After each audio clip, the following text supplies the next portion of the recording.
वो हैं मोदी जी, पीछे राजनाथ सिंह। कांग्रेस पार्टी एक ऑफिशियल स्पोक्सपर्सन बन चुकी है पाकिस्तानी टेरर डीप स्टेट का। एक पैटर्न देखने को मिल रहा है कि जब भी राहुल गांधी सामने आते हैं और कहते हैं कि उनका कंप्लीट समर्थन है प्रधानमंत्री नरेंद्र मोदी जी की सरकार को कि वो पाकिस्तान के टेरर डीप स्टेट के खिलाफ एक्शन ले, 24 घंटे भी नहीं बीतते और कोई ना कोई कांग्रेस का नेता आता है और पाकिस्तान के पक्ष में बयान देता है। 24 घंटे पूर्व चरणजीत सिंह चन्नी सर्जिकल स्ट्राइक का प्रूफ मांग रहे थे। चरणजीत सिंह चन्नी अपने बयान को रिट्रैक्ट करते हैं और 24 घंटे भी नहीं बीतते और वापस से कांग्रेस पार्टी के यूपी के प्रेसिडेंट हमारी फोर्सेस को मॉक करते हुए एक टॉय प्लेन दिखाते हैं। इससे यही स्पष्ट होता है कि जैसे ही पाकिस्तानी प्रोपोगेंडा हिंदुस्तान के अंदर बैन होता है, Congress party officially Pakistani terror deep state का प्रोपोगेंडा भारत के अंदर फैला रही है। और इनमें से एक भी नेता को राहुल गांधी ने न अभी तक सस्पेंड किया है, न अपनी पार्टी से रिमूव किया है, न शो कॉज नोटिस दिया है। इन सब से यही स्पष्ट है कि ये पाकिस्तानी प्रोपोगेंडा जो कांग्रेस के नेता हिंदुस्तान के अंदर चला रहे हैं और हमारी फोर्सेस के मॉरल को कम करने का प्रयास कर रहे हैं, उसके राइटर, उसके पॉलिटिकल डायरेक्टर और उसके पॉलिटिकल प्रोड्यूसर कोई और नहीं बल्कि राहुल गांधी है। आज वापस से ये स्पष्ट हो चुका है कि कांग्रेस पार्टी एक एंटी नेशनल पार्टी है। जहां उसको देश में एकजुटता दिखानी चाहिए थी, जहां उसको पाकिस्तान के आतंक के खिलाफ बोलना था, आज कांग्रेस के नेता पाकिस्तानी मीडिया और पाकिस्तानी टेरर डीप स्टेट में हीरो बने हुए हैं। और आज पाकिस्तान के टेरर डीप स्टेट आईएसआई की कोई अगर स्पोक्सपर्सन बनती हुई दिख रही है तो वो कांग्रेस पार्टी और कांग्रेस के नेता है। मैं राहुल गांधी को कहना चाहता हूं, अगर उनकी नीति और नीयत साफ है तो इन सभी नेताओं को या तो शो कॉज नोटिस दीजिए या कांग्रेस पार्टी से हटाइए। अगर कांग्रेस ऐसा नहीं करती तो ये स्पष्ट हो जाएगा कि कांग्रेस पार्टी ऑफिशियली पाकिस्तान के एजेंडे को चला रही है, ना देश हित में बात कर रही है। कांग्रेस को अपना नाम बदलकर पाकिस्तानी कांग्रेस कर देना चाहिए, क्योंकि वही उसकी नीति और नीयत है। Congress today has proven that it does not stand with the people of India, it does not stand with our forces, it stands with the narrative, agenda, propaganda of Pakistani terror deep state. Our forces will give a befitting reply to the Pakistani terror deep state. As rattled as Pakistan, comparatively similarly are the Congress leaders who are domestically rattled. पहले कांग्रेस ने राष्ट्रद्रोही अपना चरित्र दिखाया, पाकिस्तान परस्ती करते हुए, सेना का अपमान करते हुए, और अब कांग्रेस किस प्रकार से हिंदू द्रोही, राम द्रोही है, उसका परिचय फिर से एक बार दिया है। वर्षों पहले सोनिया गांधी जी की सरकार ने हलफनामा दिया था कि प्रभु श्री राम का कोई अस्तित्व नहीं है, राम सेतु को तोड़ दो, राम जी काल्पनिक है। और उन्हीं के पद चिन्हों पर चलते हुए राहुल गांधी ने विदेशी धरती पर जाकर कहा कि राम माइथोलॉजिकल है, राम जी का कोई अस्तित्व नहीं। इसीलिए तो राहुल गांधी और उनकी पूरी जमात कहती है कि राम मंदिर प्राण प्रतिष्ठा नाच गाना है। इसीलिए राम मंदिर के प्राण प्रतिष्ठा में वो गायब रहे। इसीलिए राम मंदिर का 70 वर्षों तक लटकाने, अटकाने, भटकाने का कार्य किया। इसीलिए हिंदू टेरर कहना, हिंदू धर्म को लगातार अपमानित करना, जिस प्रकार से एक के बाद एक कांग्रेस नेताओं ने हिंदू धर्म को गालियां दी है, और आज राम जी को जिस प्रकार से काल्पनिक कहा गया है, तो ये दिखाता है कि कांग्रेस पार्टी, क्योंकि उनको लेनी है वोट बैंक की ताली, तो किस प्रकार से देते हैं हिंदू आस्था को गाली। ये संयोग नहीं है, ये सोचा समझा वोट बैंक का प्रयोग और वोट बैंक का उद्योग है। अब मैं पूछना चाहता हूं कि पहले राष्ट्रद्रोह और अब रामद्रोह, देश की जनता इन दोनों द्रोहियों को नहीं बख्शेगी। Rahul Gandhi's statement on Shri Ram, your reaction?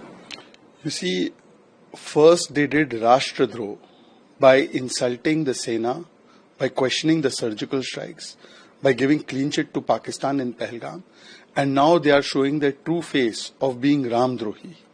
This is not Sanyog. It is a socha samjha vote bank ka prayog. Because time and again, Prabhu Shri Ram and Hindu ka apman has become Congress's pehchan. This is not the first time that Congress party is saying this. Years ago, Sonia Gandhi's government gave the affidavit in the Supreme Court that Prabhu Shri Ram does not exist, and they wanted to take away the Ram Setu. They wanted to destroy it. And now once again, walking on the footsteps of Madam Sonia Gandhi, Rahul Gandhi has gone on foreign soil and he has said that Ramji is imaginary. He is mythological. He does not really exist. This is why they have not gone for the Ram Mandir Pran Pratishtha. This is why Rahul Gandhi called it as Nach Gana. This is why Rahul Gandhi keeps insulting Hindu religion, saying that those who go to temples are the one who molest women. He said Devta is not Bhagwan. They have said Hindu terror. So, giving Hindu Astha Gali has become a method for vote bank ki tali. And therefore this is not Sahyog, it is a Socha Samjha vote bank ka udyog. For this Rashtradroh and Ramdroh, people of India will give a befitting response. Well, 2 points only. One is that this particular political leader, he is trivializing a serious matter, by showing that picture and all that. Second is that it is better for us to leave it to the government to choose the timing and the manner of action rather than publicly, egg on the government, Hey, why haven't you done it? I don't think that's the right thing. This is a time and a matter where we should all stand united.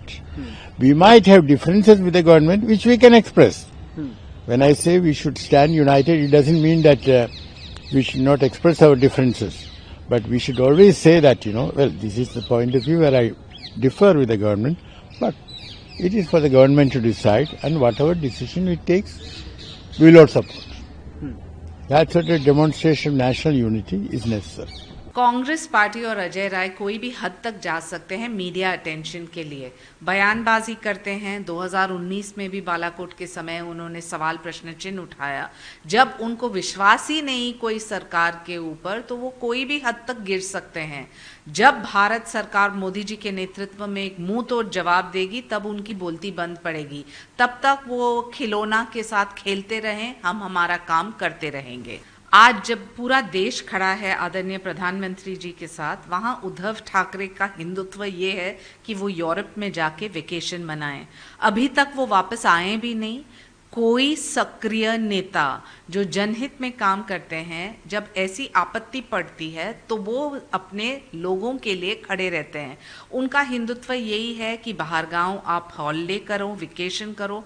हमारा हिंदुत्व है कि हम एक मुंह तोड़ जवाब दें उन लोगों को जो भारत को अस्थिर करना चाहते हैं। और उसी विश्वास के साथ शिवसेना के नेता एकनाथ जी शिंदे स्वयं गए थे पहलगाम, और उन्होंने जितने भी मराठी परिवार हैं सभी को ये विश्वास जताया कि ये सरकार एक मुंहतोड़ जवाब देगी।